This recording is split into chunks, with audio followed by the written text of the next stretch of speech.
What is going on, guys? My name is Hussein, and in this video I want to talk about how you scale WebSocket connections, guys, to run on multiple servers. And I'm going to show you how first illustrate that how WebSocket works. I'm going to illustrate how you scale WebSocket connection with a reverse proxy such as HAProxy or Nginx. And once we do that, I'm going to show you exactly a demo or some code that I wrote that simulates a live chat application that is scalable with Docker, right? So I'm going to spin up a little bit of a multiple servers with the multiple WebSocket servers and one Redis connection and one reverse proxy, and we're going to distribute all this beautiful connection WebSocket-y stuff, and that's going to be fun, right? How about we do that, right? You can skip to the code part if you're interested. I'm going to put the jump code below. With that said, let's just jump into it. All right, guys. So a WebSockets connection, here's how WebSocket connection work. I made a video about WebSockets. Go ahead and check them out if you want details. But in a nutshell, if you have a client here and you have a web server, that's a normal web server, the first thing that the client does is it tries to establish just a normal HTTP connection, and it does, hey, I want to do a GET request, but that GET request has something very special in it. It has something called the upgrade header. Right? And that upgrade here is like, hey, web server, I know we just established a TCP connection for the HTTP session, but is there a chance I can upgrade that to a WebSocket? The server says, wait a second, upgrade WebSocket? Yeah, I do support that, right? Go ahead and let's use this connection for WebSocket from now on. That HTTP session is now hijacked just for WebSocket. Now, this is only true for HTTP 1.1. This is not true in case of HTTP 2. HTTP 2 a little bit more nuanced. The one stream of HTTP 2, almost like one thread of HTTP 2, right? The stream will be used for WebSocket connection because it will be just a waste to waste the whole TCP connection just for a WebSocket, right? But that's another topic for another day. All right, so what we're gonna do is like the server now can send information just randomly to the client. The client can send information to the server. It's just a bi-directional thing, right? And that's how WebSockets generally work, right? So it's a very stateful thing. So we're aware of this connection. We are aware of this connection, and the client just sends information to this connection. It checks the state of the connection, right? So how do you scale something that is stateful, right? With HTTP, it's pretty simple, right? Because it's just make a request to the reverse proxy, and the reverse proxy can load balance and hit that request to any web server at the backend, and they will be able to serve us. But WebSocket is a little bit different, right? So let's take the same example with WebSocket. And here's what we're going to do.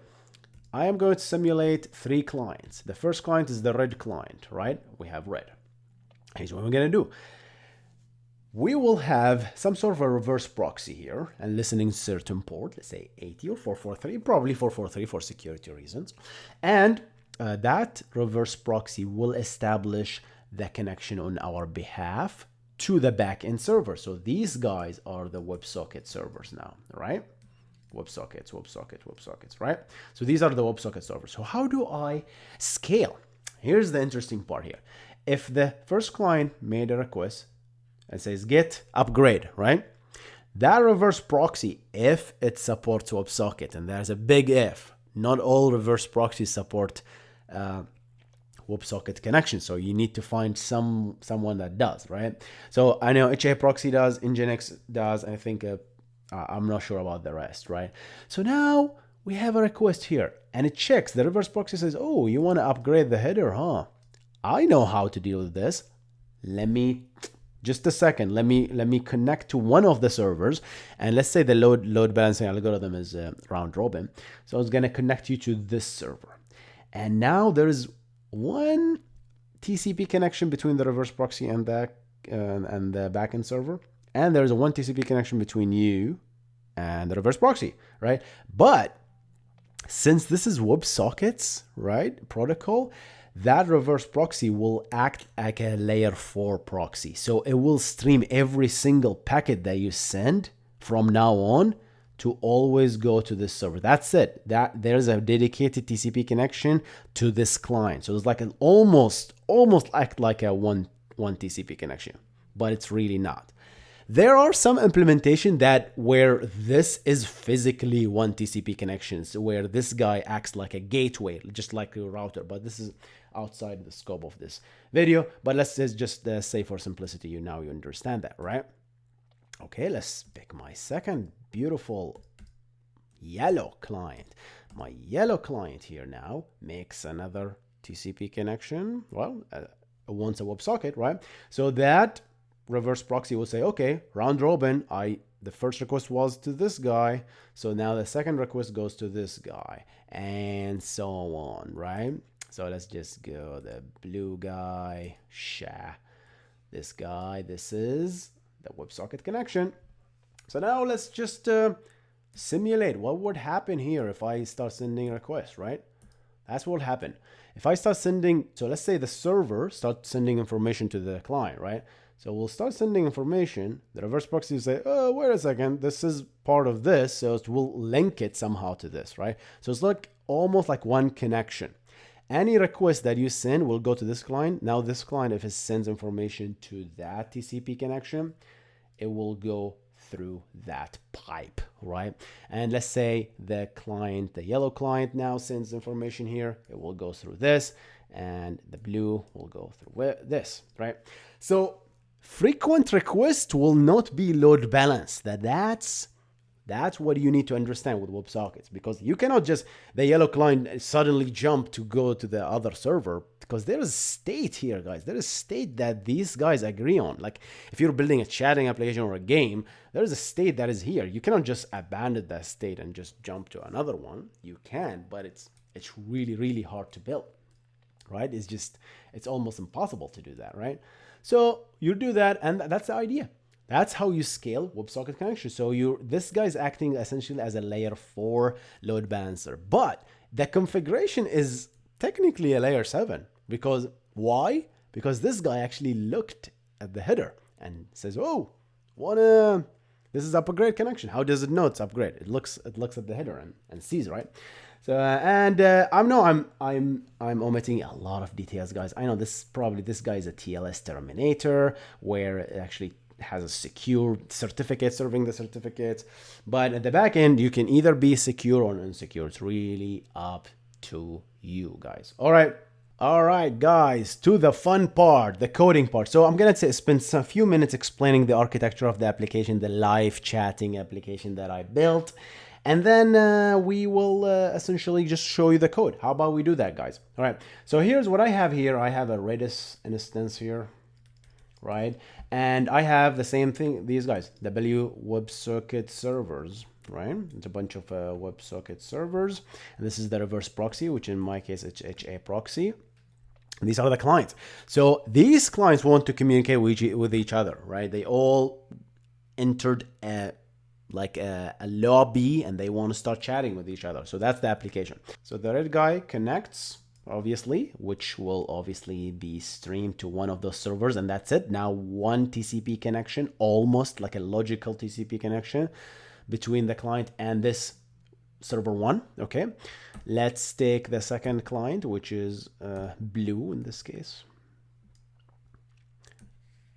Communicate, hits the second server, and the final client is the green client.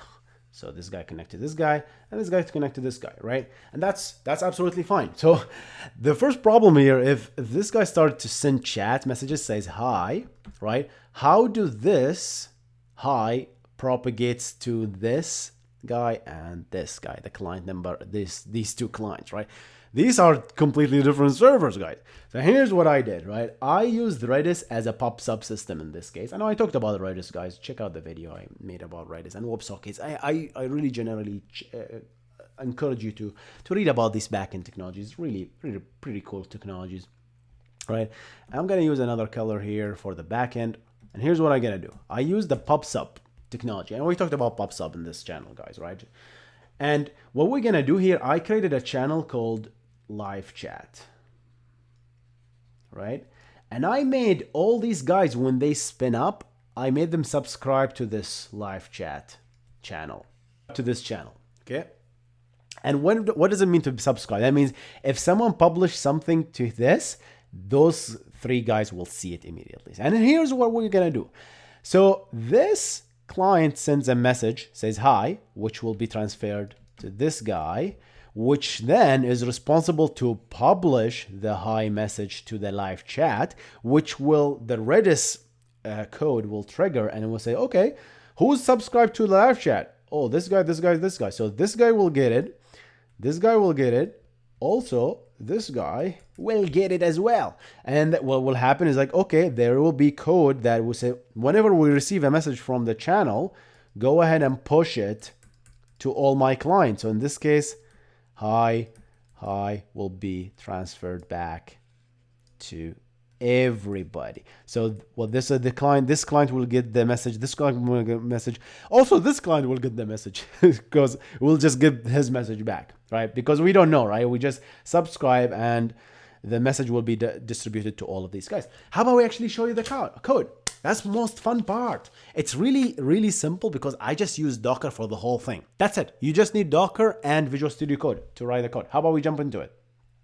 So here's the code, guys. I'm gonna go through the Docker Compose, and guys, you might say, what the heck is Docker Compose? Check out the video I made here on microservices and how to spin up all this stuff. So the first thing is the load balancer, which is this puppy, right? And I'm gonna use HAProxy, and I talked about HAProxy in this channel. Go check out the course I built on HAProxy. And we're gonna listen import 8080. And here's the HAProxy configuration. We'll go through that. And what we're building here, we're spinning 4 or 3, actually 4, how about 4 WebSocket servers, right? And the WebSocket logic server is actually in this image, which we are about to show. That's the code we written that, connect to this Redis instance and publish and connect and send information back. All this logic lives in the WebSocket server itself. And I'm just sending some app ID here so we know which server we're connecting to. It's just mumbo jumbo, nothing fancy here. And then finally the Redis server that does all this magic, right? And here's the host names. These are host names essentially. Okay. And now let's go to the HAProxy configuration. The HAProxy configuration, you see large timeouts, and these are very, very critical because the HAProxy will terminate the connection if nobody's communicating for X amount of time, right? And we don't want that because this is a stateful connection and there will always be some people not sending messages for a long time, right? So we need to keep this connection open. So what we need to do is configure a backend, and this backend will have 4 servers. Server WS1, WS2, WS3, WS4, listening on port 80, right? And this is just like logical server names that is for the configuration. All right. What is the final piece? The Docker file, which will build our application, all right? This will be building a Node.js application that will have the WebSocket server, which we discussed in another video, right? How to build it. And this is the Node.js application itself. We are using HTTP module. We're using the WebSocket module. Obviously, we need the Redis as well. And we're taking the app ID. And here's what we're going to do. We'll create 2 connections from the WebSockets, a subscriber connection and a publisher connection. And that's too bad because I don't like this. But I guess this is just the limitation that the Redis team have, right? Because this is what we're talking about. Because this guy is also a publisher and a subscriber, you need 2 TCP connection. And the reason is the moment you subscribe, you cannot publish on the same TCP connection for limitation reasons. Obviously, Quick will definitely solve this problem. I have no idea if Redis team will ever move to Quick, but that's definitely one solution, right? There will be 1 TCP connection, well, UDP in this case, but a stream will be reserved for a subscriber and the other stream will be reserved for a publisher. I think that's a great solution. RabbitMQ came up with the idea of channels, so I don't know why the Redis team can also implement that. Channels in the TCP. Right, so they need to augment the REST protocol to do that. Anyway, so sorry about guys. I just ramble a lot when it comes to these technical details. I love this stuff, guys. All right, so we have publisher and subscriber for each one. On subscribe, if someone subscribed to you, just immediately publish a message. That's just garbage. There's nothing really special about this.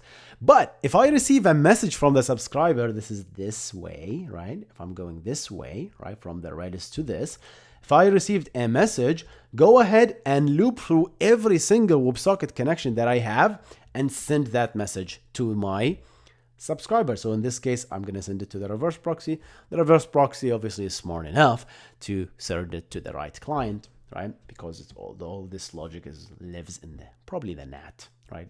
Network allocation table. I might be wrong there.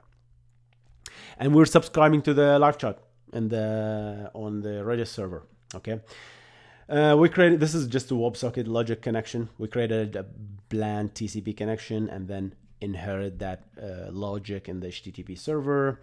Listening on port 8080. That explains why we have a bunch of 8080s here, right? And on request, this is the connection upgrade. If I am open, close, do this events. If someone just sent me a message, do this, right? And publish that message to the Redis server on the live chat channel. Channel is very overloaded, huh? Channel on RabbitMQ means completely different thing than a channel on Redis.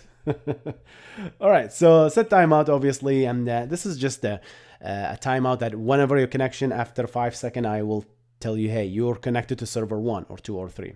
And then you can, as obviously, have many connections. So I'm going to add this connection to a pool of connection array that I have here. And that's it. And that's the client code. How about we actually test that thing, guys?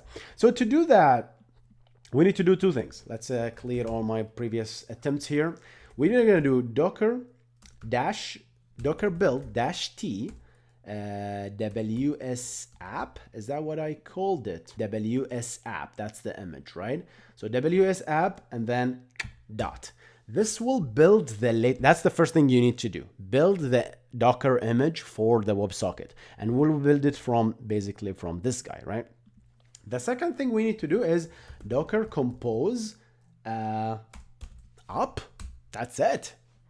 That will start spinning up all those beautiful WebSocket servers, all those beautiful HAProxys and Redis and everything. So it looks like we're up and running. How about we start testing this thing? I'm going to open a brand new Chrome. I'm going to go to the developer tools, clear that thing. And here's what I'm going to do. Const, let's zoom in here so you guys can see. WS, or just say WS because I'm going to do this a lot, obviously. Equal new WebSocket WS localhost because it's running on my machine, right? And it's exposed, right? That's it. And then I just connected to the server. We need to set up the message, obviously. And then finally, we need to start sending. So this is client number 1. I'm going to say, hello, I am client number 1. Okay. And immediately I got the same message. Obviously, we have one client. So we just need to do this all over again on another client. All right, guys, let's do this again. All right, guys, now I opened 2 Chrome views here. I'm going to establish a connection right here. And then I'm going to wire the message and I'm going to send, hey, I'm client number 1. Immediately I got it. And the 5-second immediately got it. Oh, you're connected to server 4, right? By the way, this is all round robin, but let's check. Now I'm going to connect from client 2 here. All right, and send I am client number 2. I am connected to client number 1 this case, all right? Look at this. We got the message. Now if I do ws.send message another message, immediately I got it here and I got it here, despite us connected to different servers, right? And you can scale this to as many as you want. I can open many servers, many web pages like this, and I start playing with this thing. And I want you to play with this thing now. So now if I send a message from here, if I do ws.send, hey, immediately I get it here and I get it here, despite me and the other client on a completely different server, because we just proved it, right? We were connected to server number 1 here, container number 1 to be specific. And this guy's connected to container number 444. And we communicate together with the power of Redis, right, in this case. All right, guys, and a final thing before we end this video, guys. Yeah, obviously we have Redis as a kind of a central point of failure here, but Redis supports clustering and replication to allow us to scale, right? So what you're gonna do is like spin up multiple Redis but instances in order to essentially scale that. But I rarely, really doubt that you're gonna need that, except you're gonna have thousands and thousands of connections. Scaling just this layer is enough to me to scale WebSocket connections. All right, guys, so that's it for me today. Hope you enjoyed this video. WebSocket, have a great weekend. I'm gonna see you in the next one. You guys stay awesome. Throw in all your questions that you have below. What should I make next? I am going to see you in the next one. You guys stay awesome.